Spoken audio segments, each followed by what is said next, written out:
Il y a de la joie dans notre cœur ce matin, hein? Et c'est une joie qui vient de l'œuvre de Dieu. Merveilleux. Jésus est le Dieu de l'impossible. Il est celui qui est capable de tout résoudre dans nos vies comme ça, quand il le veut. Et il est celui aussi qui nous emmène dans des chemins parfois difficiles, mais nous devons toujours rester dans la foi, dans la confiance vis-à-vis de lui. J'avais un petit verset sur le cœur dans 1 Pierre 4, verset 12, bien connu. Je lis pour vous, hein? Mais bien-aimés, ne trouvez pas étrange d'être dans la fournaise de l'épreuve, comme s'il vous arrivait quelque chose d'extraordinaire. Mais réjouissez-vous au contraire de la part que vous avez aux souffrances de Christ, afin que vous soyez aussi dans la joie et l'allégresse lorsque sa gloire apparaîtra.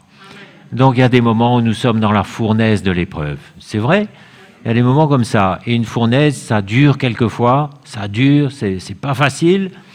Mais qu'est-ce que le Seigneur nous dit? Réjouis-toi. C'est fou quand même, hein? Mais le Seigneur contrôle toutes choses et il ne permettra pas que ça aille au-delà de nos forces et que ça nous entraîne, que ça nous détruise. Mais il est là, il veille. Et j'ai vu tellement d'exemples de situations de fournaises comme ça, où le Seigneur était présent, il contrôlait tout, et le moment venu, il nous fait sortir de la fournaise, et c'est terminé. Je me souviens d'un frère qui était venu en France pour se faire soigner. Il avait une maladie grave et il s'est retrouvé à l'hôpital avec des soins très très lourds et il n'avait pas d'assurance. Et la facture s'alourdissait d'une façon extraordinaire jusqu'à atteindre des sommes exorbitantes.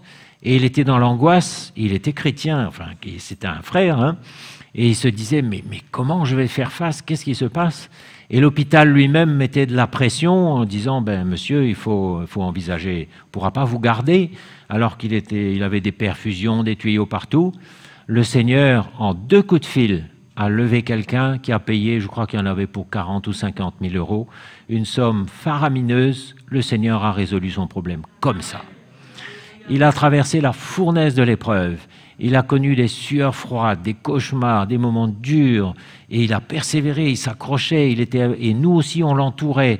Mais nous ne sommes pas le Seigneur, nous. Nous ne pouvons pas faire ça, nous ne pouvons pas résoudre vos problèmes, mais celui qui est dans la foi, le Seigneur peut agir comme ça.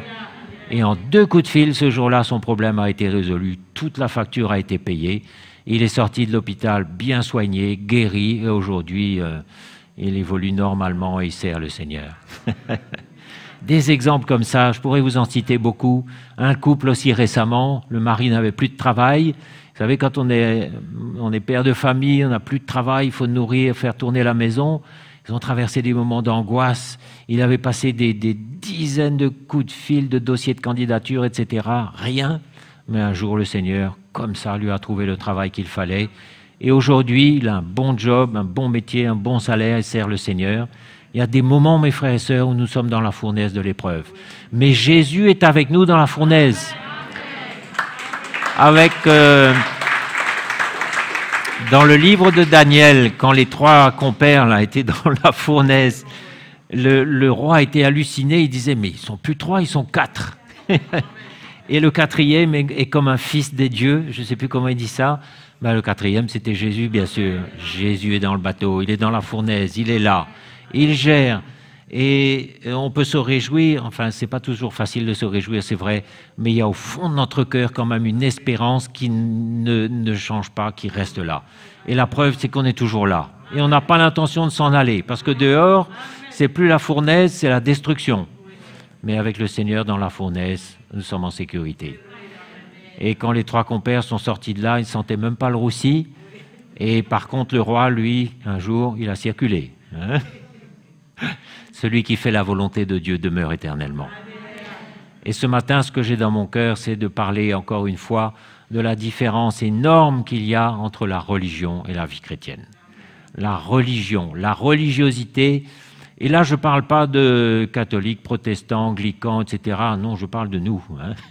Parce que, bien sûr, la religion, c'est une chose, mais je parle des attitudes religieuses, de notre vie religieuse qu'on peut avoir dans l'Église même et qui fait un frein à tout ce que le Seigneur a pour nous, parce que c'est une chose qui est aux antipodes de la vraie vie chrétienne.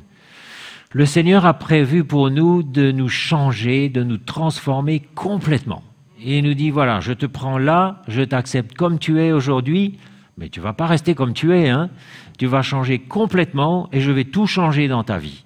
Vous êtes prêts? Alors, heureusement qu'il ne nous dit pas tout à l'avance parce que moi je serais parti en courant, hein. Mais il m'a dit juste aujourd'hui, demain, je n'ai pas vu plus loin que ça, mais le Seigneur veut tout changer dans nos vies, hein. Parce que quand il vient nous chercher, on est encore comme en haillons, on est encore dans nos tuniques de peau, on est encore charnel. Et son projet, son plan, c'est qu'on redevienne comment? À la ressemblance du Fils de Dieu, comme lui. Ceux qu'il a connus d'avance, il les a prédestinés à devenir semblables à l'image de son Fils. Alors certains vont dire, non, mais ça c'est pas possible, ça c'est pas pour moi. Donc ça veut dire que le Seigneur se trompe, il a mal compris, mal vu, vous connaissez pas? Le Seigneur est capable. Ce qui est impossible à l'homme est possible à Dieu, mais il faut retrousser les manches là, hein. Et ce matin, on va parler de ce que c'est que l'attitude religieuse. Vous savez, l'attitude religieuse, c'est la copie. Ça ressemble, mais ce n'est pas ça du tout. Et la pire opposition que Jésus a rencontrée quand il est venu sur cette terre pour nous délivrer, ce n'était pas de la part des Romains. Hein, souvent, on savait, oh, les Romains, c'est l'envahisseur, ils nous fatiguent, on veut, etc. Non, ce n'était pas les Romains l'adversaire, ce n'était pas les athées et les païens non plus, c'était les religieux.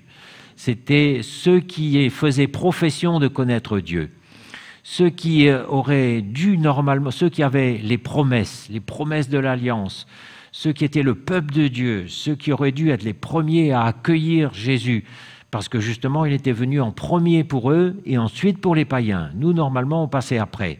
Mais ce sont ces religieux-là, avec leurs longues robes, qui lui ont mené la vie dure, qui l'ont rejeté, qui l'ont critiqué, qui avaient un cœur tellement dur qu'ils n'ont eu de cesse de vouloir le tuer, de vouloir en finir avec lui.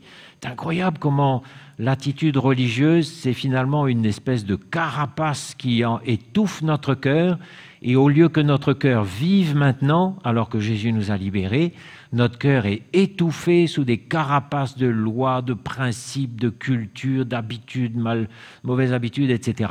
Et notre cœur moisit, notre cœur étouffe, on ne voit même plus la lumière, on est sourd et aveugle parce qu'on a une carapace et il faut maintenant que l'Évangile vienne détruire cette carapace, enlever les couches et les couches pour qu'enfin notre cœur vive dans la liberté comme le Seigneur veut. La religion, c'est le contraire de la vie chrétienne. Quand on est religieux, vous savez, on fait les choses parce qu'il faut. Et moi, je suis frappé de voir comment beaucoup de ceux qui nous rejoignent, qui viennent d'autres horizons, peut-être ils ont certainement même, c'est pas de leur faute, ils aimaient le Seigneur, ils ont été peut-être mal nourris, et ils ont été enseignés dans le sens que ça tu dois faire, ça il faut pas faire, quand on est chrétien on fait ça, quand on est chrétien on n'a pas le droit de faire ça, on doit s'habiller comme ça, on doit faire ça, et dès qu'on décale alors c'est la catastrophe, il y a un jugement, quelquefois même on est sous une malédiction, c'est incroyable, et moyennant quoi le chrétien se retrouve sous la loi. Parce que qu'est-ce que c'est que les obligations, les interdictions? C'est le régime de la loi. Et le Seigneur est venu pour nous libérer de tout ça. Et nous ne sommes plus là. Vous savez, dans le royaume de Dieu, il n'y a rien qui soit obligatoire et il n'y a rien qui soit interdit. Mais le Seigneur a mis son esprit en nous. Il nous fait entendre l'Évangile chaque jour qui vient nous convaincre, qui vient nous montrer notre état, qui vient nous faire comprendre ce qu'il veut changer en nous et comment il veut le faire. Et ce dont nous avons besoin, c'est d'une œuvre de lui. Une œuvre de lui, c'est le contraire d'une interdiction ou d'une obligation. Et le chrétien qui vit, qui fait tout ce qu'il faut, finalement, il recherche un peu une espèce de culture de l'excellence parce qu'il est sincère, lui. Il veut bien faire, il veut plaire à Dieu, il veut plaire aux pasteurs, il veut plaire aux frères et sœurs, il s'attache à faire tout bien. Mais vous savez, quand on a ce masque religieux-là, on est plus sensible, notre cœur ne parle pas, on ne voit pas, on ne ressent pas. Il peut y avoir un besoin criant dans l'Église, même à côté de nous, on ne voit pas, parce qu'on a une carapace de loi et de religion. On n'entend pas les cris peut-être de ceux qui auraient besoin de notre aide, et on fait ça, on fait ça, on fait ça, on fait ça. On est religieux, on fait les choses sous la pression, sous la demande, on se compare aux autres aussi. Elle fait tout ça, donc moi, il faut que je fasse encore plus. Et si j'arrête de faire tout ça, comment le pasteur va réagir? Comment les frères vont réagir? Et dans tout ça, notre cœur ne parle pas, alors que le Seigneur voudrait au contraire qu'à un moment, on réalise que, bon, je n'étais pas appelé à faire des choses comme mécaniquement, parce qu'il faut pas, mais je veux faire une œuvre en toi. Et là, quand on a compris ça, on a déjà fait un grand pas en avant. On s'assoit et on réalise que l'Évangile, c'est justement la puissance de Dieu pour faire une œuvre en nous. Alors cette œuvre-là, comment elle doit se faire? Mais on a besoin d'une œuvre, parce qu'autrement, si on est religieux, on n'a pas de joie. Vous savez, celui qui est religieux comme ça, il n'a aucune joie. Il fait son service, il est dans la crainte, il fait parce qu'il faut. Qu'est-ce qu'on va penser, qu'est-ce qu'on va dire? Il faut absolument que je fasse ça, sinon qu'est-ce que le pasteur va dire? Donc on n'a pas le droit à l'erreur, on vit dans la crainte et on n'a aucune joie et aucun épanouissement. Et on n'a aucune sensibilité à l'esprit non plus. Et on n'est pas heureux. Et qu'est-ce qui va arriver un jour si on persiste dans cette voie? On va se décourager. Le chrétien qui travaille comme ça, il va se décourager un jour. Il va y avoir la situation de trop, et puis il y a un petit orgueil aussi souvent qui vient involontairement parce qu'on attend des compliments, des remerciements. Et si tout ça ne vient pas, un jour il va y avoir une situation qui sera comme la goutte d'eau qui fait déborder le vase.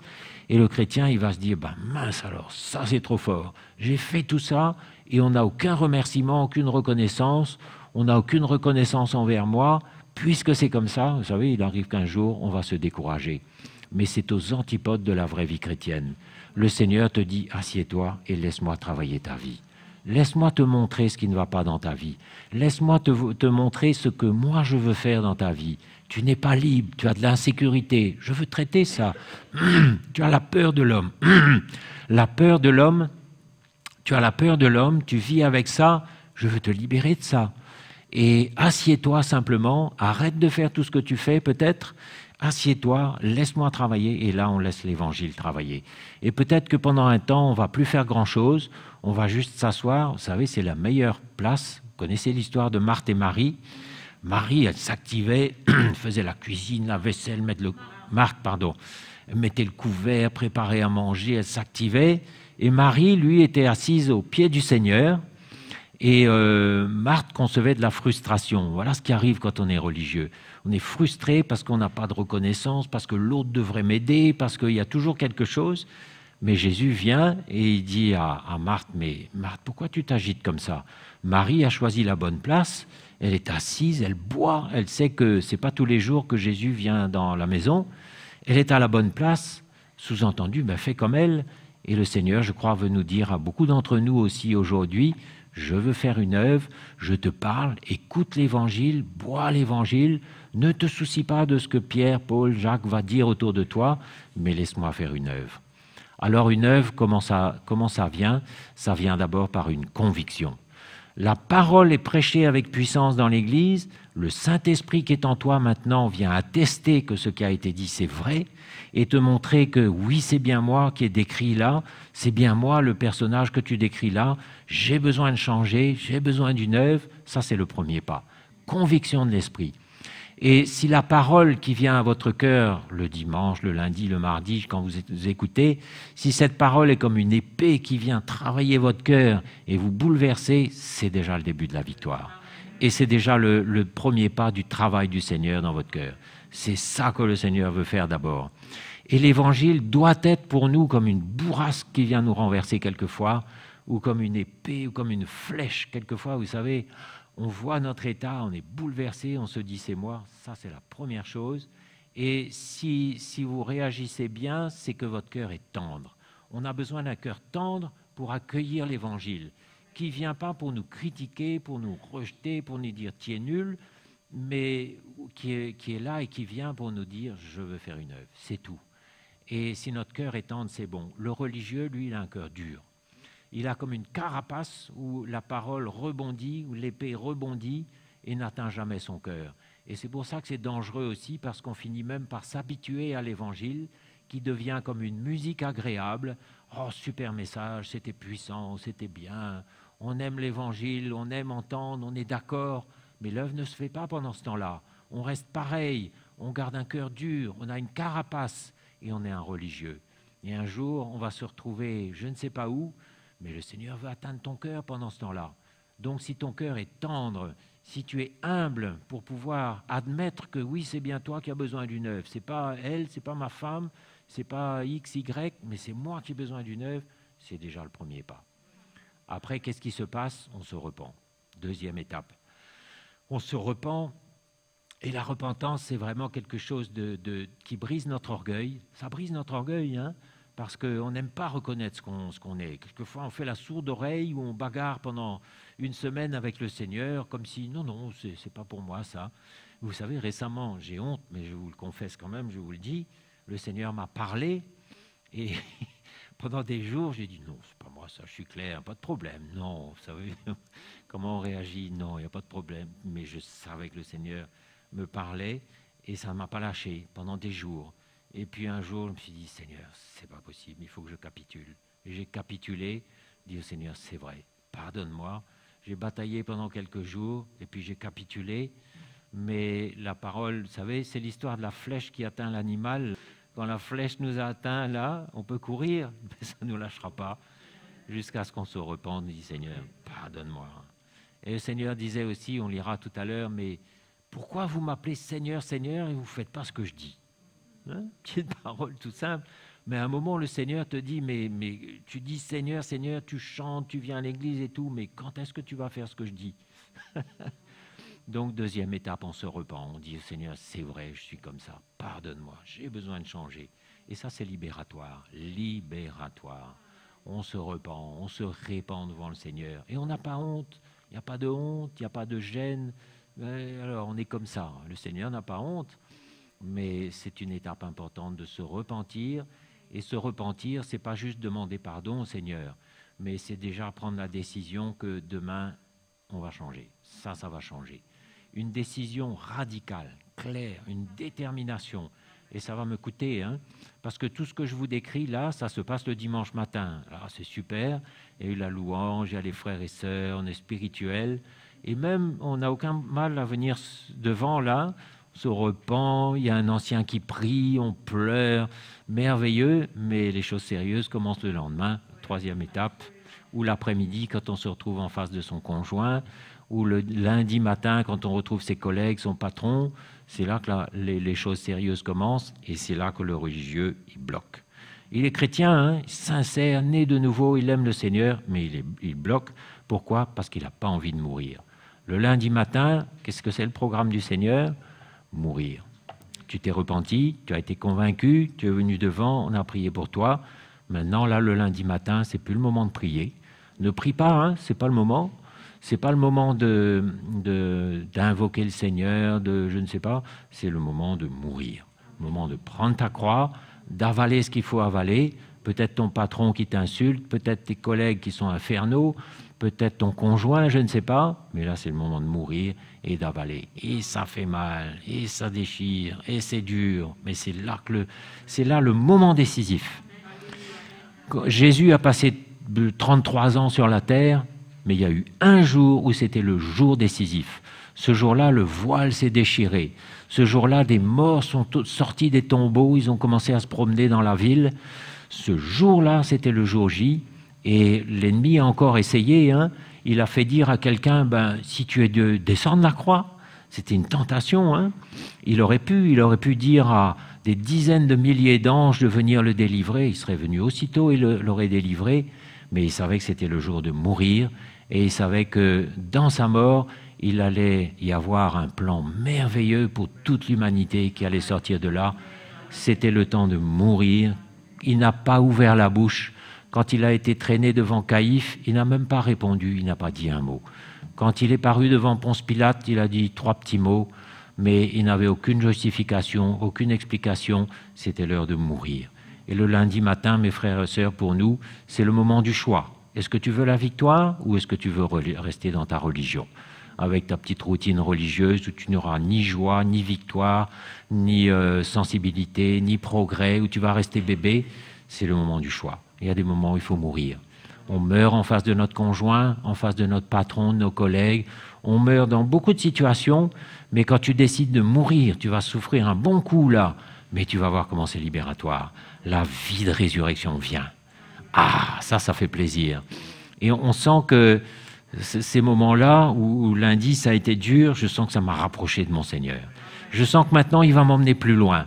Avant j'étais bloqué, mais là il va me dire c'est bon camarade, c'est bien, tu as fait la bonne chose. Maintenant on est unis là, je vais pouvoir t'emmener plus loin. Et puis tu vas avoir une autre croix et une autre mort, bientôt. Mais cette fois-là on a vu ce que c'est que la victoire, on commence à voir les fruits un petit peu, on est encouragé et on comprend ce que c'est que la vraie vie chrétienne. Rien à voir avec la religion, absolument rien. La vie religieuse, c'est la copie, c'est la contrefaçon. Et je vais lire un petit peu avec vous dans Colossiens chapitre 2, verset 20. Et je vais lire dans la version parole vivante parce que ce n'est pas toujours le cas, mais là c'est plus parlant.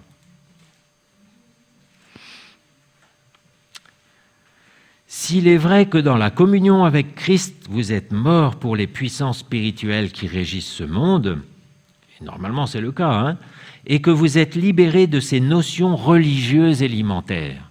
Voilà les notions religieuses élémentaires dont il faut se dégager. Pourquoi alors continuez-vous à agir comme si votre vie appartenait encore à ce monde? Pourquoi acceptez-vous de vous laisser imposer règlements et défenses comme ne prends pas ceci, ne mange pas de ça, ne touche pas, ne fais pas usage de ça, etc. Toutes ces choses matérielles ne sont-elles pas destinées à être consommées et à périr par leur usage même? Voilà bien des commandements et des enseignements purement humains. Je crois que nous tous, on a un arrière-plan, un background religieux. Moi, j'ai été élevé dans une religion, ça m'a collé à la peau pendant pas mal de temps. Et puis, on est habile aussi de toute façon à se mettre des principes, des lois, etc. Pourquoi? Parce que c'est beaucoup plus confortable. Et vous savez, si avec tout ce que nous avons ici dans l'Église, si on enlève la croix, eh ben on se retrouve avec juste une religion, et puis c'est tout. On se retrouve comme les Galates, déchus de la grâce de Dieu, privés des promesses, rétrogradés. C'est terrible, hein, juste parce qu'on a enlevé la croix. C'est-à-dire qu'on trouve le message super, on est d'accord avec le message, mais le lundi matin, quand il faut prendre sa croix, on cale et on repart en arrière. Voilà le moment décisif. Donc, il nous dit clairement ici, mais pourquoi vivez-vous encore sur des interdictions, des obligations, etc. Mais quand on comprend le message et quand on laisse le Seigneur nous travailler, notre cœur devient libre et il n'y a plus besoin que personne vienne nous dire « fais, fais pas », etc. Mais c'est notre cœur qui vit. Notre cœur vit, notre cœur commence à se dire « ah, j'ai envie de faire ci, ah, il y a un besoin là-bas, j'ai envie d'y aller ». Et moi, je suis émerveillé et content quand je vois un groupe de chrétiens, une équipe qui commence à vivre comme ça, parce qu'il n'y a plus besoin de leur dire ce qu'il faut faire, ils font. Il n'y a plus besoin, il faut faire ci, il faut... Non, moi, je n'ai pas besoin de dire il faut faire ci, il faut faire ça. C'est eux-mêmes qui viennent me dire on a tel projet, on voudrait faire ça. Ou même déjà, on a déjà entamé, on a déjà fait. Je dis ben, super, merveilleux, je suis comblé, c'est ça que je veux, et que le Seigneur veut surtout. Donc, quand on est dans la vraie vie chrétienne, quand on est sur la croix, notre cœur parle, notre cœur s'exprime. Le Seigneur peut maintenant déposer le vouloir et le faire dans ton cœur, parce que tu es sensible à l'esprit, parce que ton cœur est tendre, tu vas te mettre à l'œuvre, tu vas aller visiter un tel qui a besoin d'aide, au bon moment tu vas téléphoner ici, au bon moment tu vas faire telle chose dans l'église parce que ça vient vraiment du cœur, c'est une œuvre vivante, et ça va être la bonne chose au bon moment, et là il y a de la joie. Tu n'es plus lourd, fatigué, déçu, triste, mais il y a une joie parce que tu es uni à ton Seigneur dans la souffrance et dans la victoire, dans la mort et dans la résurrection. Et là, ton cœur vit et il devient sensible. Ah, ça, c'est la vraie vie chrétienne. Donc, c'est cette étape du lundi matin, là, vous savez, c'est vraiment fondamental parce que c'est là que tout se joue. Alors maintenant, qu'est-ce qui fait obstacle et de quoi elle est faite, cette carapace religieuse? Ben, il y a beaucoup de choses là-dedans. Il y a le vernis culturel. Vous savez, on a tous une culture, et ça, c'est quelque chose, hein, la culture. Alors, on parle beaucoup de la culture africaine, mais il y a la culture française aussi. Hein. Quand je suis venu au Seigneur, issu de ma bonne petite famille bourgeoise, j'avais un bon vernis BCBG, et pour moi, il y avait des choses qui se font, d'autres qui ne se font pas. Et si j'en étais resté avec ça, j'aurais calé très très vite, même avec le message. Parce que les frères qui prêchaient le message, massacrer la langue de Molière, et il parlait d'une façon qui m'aurait vite rebuté en me disant c'est pas possible, comment il parle, un mélange de créole, de français, etc. Si j'avais buté là-dessus, je serais resté avec mon vernis culturel, ben je me serais privé de l'or qu'il y avait. Le Seigneur, vous savez, a fait exprès que ce soit un peu mal emballé, parce qu'il veut voir si on s'attache à la forme ou au contenu. Et quand j'ai vu le trésor que c'était, le trésor qu'il y avait là-dedans, maintenant je m'en fiche que ce soit mal dit, mal emballé, qu'on écorche le français, parce que je sais ce qu'il y a au fond, je sais. Mais mon vernis culturel... Et regardez l'apôtre Pierre, je ne sais même pas s'il savait lire, il était pêcheur sur les bords du lac de Tibériade. Même parmi nos anciens, nos serviteurs de Dieu à Maurice, là, ben, y en a qui ont dû apprendre à lire et à écrire. Mais regardez la richesse de leur cœur, ce sont des hommes de l'esprit qui donnent leur vie, qui ne rechignent pas à mourir, qui vous encouragent tous les jours. Le Seigneur a choisi les choses viles du monde, il a choisi celles qui ne sont pas, afin de confondre les sages, les intelligents et tout ce qui paraît. Donc, si tu es religieux, tu vas dire « Oh non, mais qu'est-ce que c'est que ça ?» Mais si tu es vraiment branché avec les choses de l'esprit, tu vas dire, ben super, et regardez comment Paul lui-même a dit, mais je n'ai pas voulu apporter l'évangile avec la sagesse du langage, afin que la prédication de l'évangile ne soit pas rendue vaine. C'est-à-dire que si Paul était venu avec un langage qu'il avait avant, un langage brillant, convaincant, vous savez, d'orateur, s'il était venu avec ça, il aurait rendu la prédication de la croix vaine. C'est ce qu'il dit, hein? Mais il dit, je suis venu dans la faiblesse de l'homme, tout tremblant devant vous, Corinthiens, je suis venu tout tremblant, tout faible comme tout, afin que votre foi soit fondée non sur la sagesse des hommes, mais sur la puissance de Dieu. Et votre foi aussi n'est pas fondée sur les apparences, sur le charisme d'un super apôtre ou je ne sais quoi, mais il est fondé sur la puissance de Dieu, parce que votre cœur est humble, parce que vous ne regardez pas à l'apparence, mais vous regardez au cœur. Donc, il y a des choses dans la culture européenne, comme j'avais, bon, c'est parti très vite, vous savez, c'est comme un vent qui décape, là, il y a des morceaux qui partent, mais ça fait beaucoup de bien, mais il y a la culture africaine aussi. Et dans certaines cultures, le plus jeune doit se soumettre au plus âgé. Ça sort de où, ça? Voilà un exemple encore qui est contraire à l'Évangile. Regardez, un jour, le Seigneur a choisi Timothée. Timothée, je ne sais pas quel âge il avait, tout jeune, il avait peut-être 25 ans. Mais Paul l'envoyait dans les églises et il disait que personne ne méprise ta jeunesse, que personne ne te méprise et parle avec autorité. Alors imaginez un chrétien de l'église de Philippe, âgé de 60 ans, venant voir Timothée, lui disant « Écoute, moi j'ai 60 ans, j'ai 30 ans de conversion, tu dois tenir compte. » Ben non, non, non, c'est le contraire de l'Évangile. Et on a un autre exemple même dans la parole de Dieu. Regardez le livre de Job, 42 chapitres. Pendant des temps et des temps, le pauvre Job subit les conseils de ses trois amis, tellement remplis de sagesse, d'intelligence et de tout ça, âgés en plus, probablement avec des cheveux blancs. Et puis le pauvre, ces trois-là lui donnent des conseils vraiment aberrants qui ne vont pas l'aider du tout, des conseils qui n'ont aucune sagesse. Et puis pendant ce temps-là, il y a quelqu'un qui écoute et qui est tout jeune et qui se tait. Celui-là s'appelle Élihu. En fait, c'est la voix de Jésus. Élihu, Jésus, c'est un peu la même chose. Élihu est tout jeune et au bout du chapitre 39 ou 40, il se dit « mais c'est pas possible, il faut que je parle ». Et il dit « j'espérais que la sagesse allait parler, que l'âge allait parler, que les cheveux blancs allaient parler, mais il ne parle pas, donc moi je vais parler ». Et là, dans son jeune âge, Élihu commence à parler, saisi par l'Esprit, avec une autorité de l'Esprit, et c'est la parole de Dieu finalement, jeune, et au contraire, voilà un exemple encore, vous voyez, où, un exemple où la culture va être un obstacle à l'Évangile.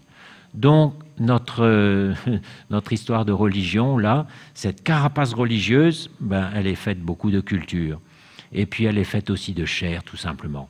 Parce que le fond de l'affaire, c'est que quand on est religieux, on ne veut pas mourir. On n'a pas envie de mourir. C'est-à-dire qu'on aime le message, on aime l'Église, mais finalement, on aime sa vie aussi. Et on veut la garder. Et on n'est pas prêt à perdre sa vie, on n'est pas prêt à payer le prix. Et c'est ça finalement le fond de l'affaire. La religion, c'est ce que l'on invente quand on n'a pas envie de perdre sa vie. On invente quelque chose pour accommoder l'œuvre de Dieu, et on a le langage chrétien, l'apparence chrétienne, le service du chrétien, on a tout, mais il manque l'essentiel qui est la croix. Et au moment de mourir, on ne veut pas mourir. Et c'est pour ça qu'on se dote de tout un environnement qui est comme une carapace, où là, maintenant, je suis en sécurité. Même la parole de Dieu ne peut plus m'atteindre, ne peut plus... mais tu es en danger. Hein, quand on est comme ça, on est en danger. Parce que si la parole de Dieu ne peut plus m'atteindre, ben, qui va pouvoir m'atteindre, hein? Et finalement, c'est ça le problème, c'est qu'on ne veut pas mourir et on est en danger. On retourne dans Louis II et on va continuer à lire un petit peu. Donc la religion a une apparence de sagesse dans ce que ça indique un culte volontaire, de l'humilité, le mépris du corps, mais c'est sans valeur réelle et ça ne sert qu'à satisfaire la chair. Alors, qu'est-ce qu'on va lire maintenant? Luc 6, verset 46, un tout petit verset que je vous disais tout à l'heure. Jésus dit, « Pourquoi m'appelez-vous Seigneur, Seigneur, et ne faites-vous pas ce que je dis ?» Verset tout simple. Mes frères et sœurs, combien de fois le Seigneur nous a parlé et on a différé? Et moi, je suis comme vous, hein, je suis pareil, je ne suis pas meilleur. Mais il y a des choses que le Seigneur nous a dites et redites et redites et répétées. Pourquoi on met encore tellement de temps à réagir? Le Seigneur nous dit, mais pourquoi vous ne faites pas ce que je dis simplement? Alors quand on a une carapace, ben, on filtre un peu, on capte ce qu'on veut bien capter, mais que le Seigneur attendrisse notre cœur, qu'on n'ait plus aucune carapace. Carapace pour se défendre de quoi? Se défendre de quoi? On n'a pas besoin de se défendre. Hein, la main de Dieu vient pour nous libérer, pour nous délivrer. Et le vœu du Seigneur pour vous, c'est que vous soyez épanouis, que vous soyez libres, que vous arriviez à servir le Seigneur avec votre cœur. Et quand c'est comme ça, il y a une joie, il y a une sensibilité, il y a un épanouissement. Quand vous venez dans la louange sort de votre cœur comme un feu, ça brûle, ça sort de vous. Le Seigneur veut qu'on ait une vraie joie, mais ça ne sort que d'un cœur qui vit. Ça ne sortira jamais d'un cœur religieux. Hein? Donc, pourquoi ne faites-vous pas ce que je dis? Pourquoi mettez-vous tellement de temps à réagir quand je vous parle? Le Seigneur nous apostrophe un peu. Hein? Et il nous dit, mais pourquoi?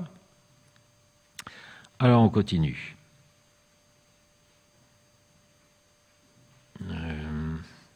Romains 14.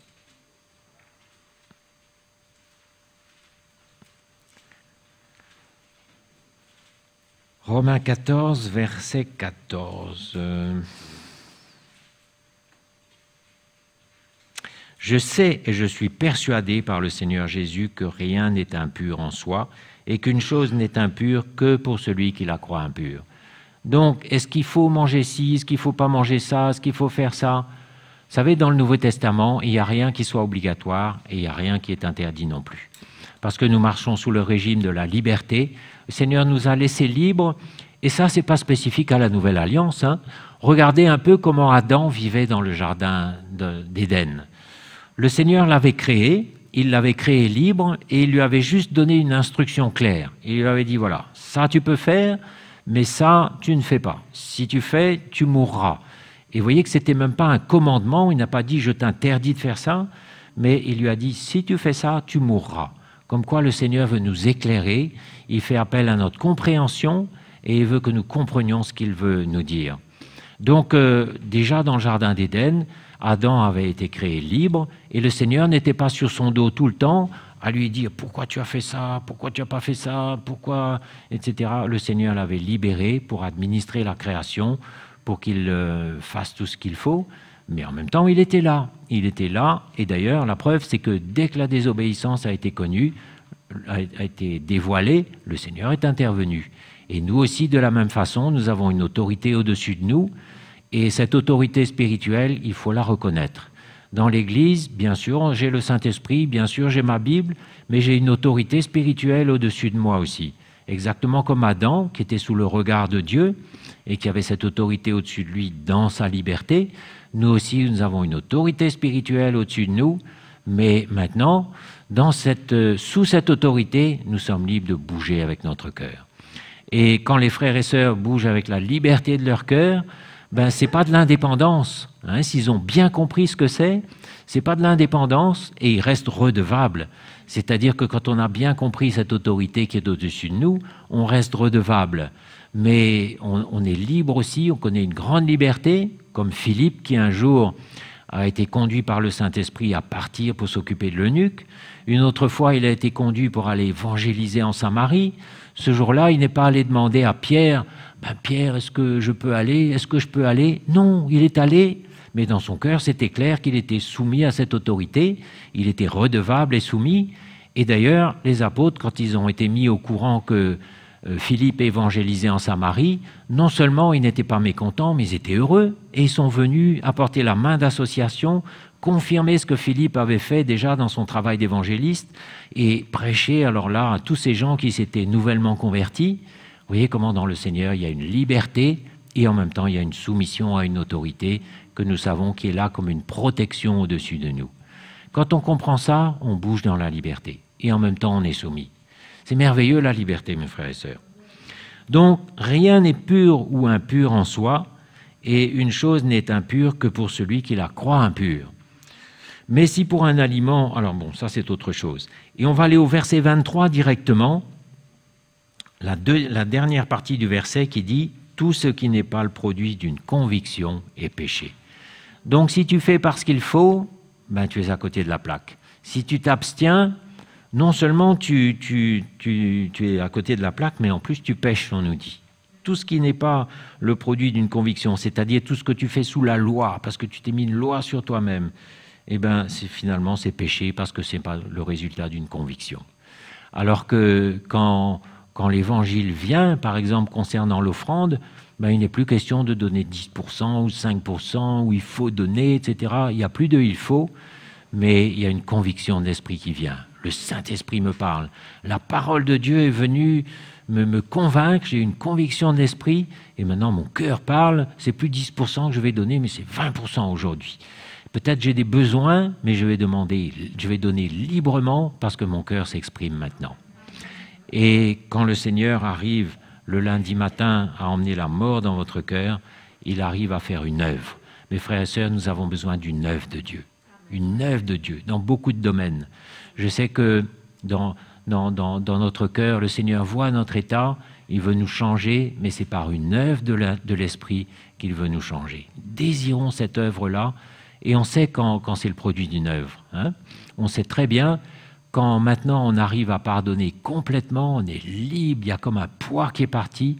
On sait aussi quand on était sous une addiction, et qu'on a mis ça sur l'autel, on s'est repenti, le Seigneur a fait une œuvre parce qu'on lui a permis de faire une œuvre. On lui a ouvert la porte, il a fait son œuvre et maintenant on est libre. Ça, c'est la vraie liberté qui va vous emmener loin, quand le Seigneur a fait son œuvre. Et qu'est-ce que Jésus voudra voir à la fin? Son œuvre à lui. Pas tes œuvres là que tu auras faites parce qu'il faut pas. Il te dira, mais qu'est-ce que c'est que ça, hein? Mais il veut voir son œuvre à lui. On a besoin d'une œuvre de Dieu, mes frères et sœurs. Et plus on permet au Seigneur de faire cette œuvre en nous, plus on est à l'abri de la puissance de séduction qui vient se manifester contre nous aujourd'hui. Et il faut que cette œuvre se fasse. Si l'œuvre arrive à se faire, c'est bon. Mais si ça tape, si ça résiste, si tu restes religieux avec ta carapace, là on est en danger. Parce que la vie aujourd'hui, c'est comme une espèce de grosse centrifugeuse, on parlait de ça tout à l'heure, centrifugeuse qui prend de la vitesse, et si vous êtes à la périphérie, là, un peu loin, un peu extérieur, un peu loin, à un moment, ça va tourner tellement vite que vous allez être éjecté par votre chair, par des choses mal digérées, mal vécues, parce que, vous savez, quand on vit mal les choses, parce que l'œuvre ne s'est pas faite, on n'a pas digéré. Il y a eu une situation qui s'est passée, on fait comme si on avait digéré, mais on n'a pas digéré. C'est toujours là, parce que la croix n'a pas agi, la mort n'est pas intervenue, et Jésus n'a pas pu te libérer. Tu es toujours captif. L'œuvre ne s'est pas faite, tu es en danger. Parce que petit à petit, avec ces situations mal vécues, tu vas avoir de la tristesse, ça va être lourd, tu vas être frustré, ton cœur va se gâter, tu vas finir par gâter ton cœur, et il va arriver une situation de trop où tu vas te dire, puisque c'est comme ça, et là, la centrifugeuse va t'éjecter. Alors que quand tu es au centre là, la force centrifuge n'a aucun effet sur toi, Au centre, il n'y a aucun effet. Hein? Le centre, c'est la croix. La croix, la mort, quand tu acceptes, quand il y a une situation difficile, tu acceptes, tu laisses traiter, ça déchire, ça fait mal, tu laisses le Seigneur traiter, et là tu es libre. Tu es au cœur de la centrifugeuse, mais attention parce que la centrifugeuse prend de la vitesse, c'est l'apostasie. L'apostasie concerne tous ceux justement qui vont rester dans leur religion et qui ne permettent pas à Jésus de faire son œuvre parce que finalement on refuse de mourir. Le moment crucial, c'est le moment où il faut mourir. Mourir à ton orgueil peut-être. Tu aurais tellement voulu que ça se passe maintenant, que ça se passe comme ça, que ce soit comme ça, et tu te sens capable. Vous savez, c'est un danger vraiment de se sentir capable dans l'Église. Paul est venu, je vous le disais tout à l'heure, tout tremblant. Alors qu'avant, il se sentait capable et il détruisait l'œuvre de Dieu. Il ravageait l'Église alors qu'il se sentait capable. Mais quand il est venu briser tout tremblant devant les Corinthiens, là oui, le Seigneur a pu construire à travers sa vie. C'est Jésus qui construit à travers nos vies. Mais il faut qu'on soit brisé. Il faut qu'on laisse le Seigneur nous briser. Et quand on le laisse briser, ben là, il peut faire son œuvre à travers nous. Mais c'est à travers notre faiblesse et à travers des brisements, et c'est dangereux de se sentir capable. Donc si je me sens capable, il faut que le Seigneur puisse me briser. Moi, le Seigneur ne m'a pas utilisé avant bien des temps. Il a fallu tester, briser, donner des preuves de sérieux. Et puis, il y a des moments aussi où on est dans la fournaise, ça dure, c'est long, mais c'est là qu'on fait nos preuves. Et quand le Seigneur nous sort de là, il y a une humilité, il y a un bon brisement, et le Seigneur peut nous utiliser. Hein? Donc, mais qu'est-ce qu'on va lire encore? On va peut-être encore un petit verset. Ah ben oui, Romains 8, verset 7. Romains 8, verset 7 nous montre quel est le fond de l'affaire. Pourquoi tu es religieux? Ben parce que tu refuses de donner ta vie, finalement. C'est aussi simple que ça. Romains 8, verset 7. L'affection de la chair est inimitié contre Dieu, parce qu'elle ne se soumet pas à la loi de Dieu et qu'elle ne le peut même pas. Or, ceux qui vivent selon la chair ne sauraient plaire à Dieu. Aussi simple que ça. Donc, en nous tous, mes frères et sœurs, il y a une chair d'orgueil, de volonté, de caractère, et il faut que Jésus puisse briser ça. Il faut que nous-mêmes, nous arrivions à emmener ça à la croix. Et si pendant quelque temps, dans l'Église, tu dois être rien du tout, peut-être tu es assis, tu bois l'Évangile, tu laisses le Seigneur travailler, tu fais rien du tout, ne t'inquiète pas, personne ne va venir te juger, ne te compare pas à celui qui peut-être fait beaucoup aujourd'hui, mais c'est précieux ce moment où tu reconnais ton incapacité, tu reconnais que tu ne peux rien faire par toi-même, mais que seule l'œuvre de Dieu peut te qualifier pour agir. Quand on fait ça, on a fait un grand progrès. C'est aux antipodes de la religion. Dans la religion, on cherche à être vu. On a une longue robe. On fait pour l'apparence de longues prières. Tout est fait pour l'apparence. Mais le Seigneur voit le cœur, et c'est effrayant, un cœur dur comme ça, alors que quand notre cœur est tendre, il y aura des moments où ce ne sera pas brillant. Hein, parce que regardez un peu, quand on émonde un arbre, là, c'est pas joli à voir. Mais regardez après, quand les branches poussent là, quand les fruits viennent, le Seigneur a besoin de nous asseoir de temps en temps. Et là, on s'assoit, on écoute, on laisse le Seigneur traiter. Et après, on y va, et c'est l'œuvre de Dieu qui se fait. Hein? Mes frères et sœurs, on a besoin de l'œuvre de Jésus, et de rien d'autre. Tout le reste, ça va découler. Le service, si le Seigneur a décidé de te mettre là, t'inquiète pas, il te mettra là.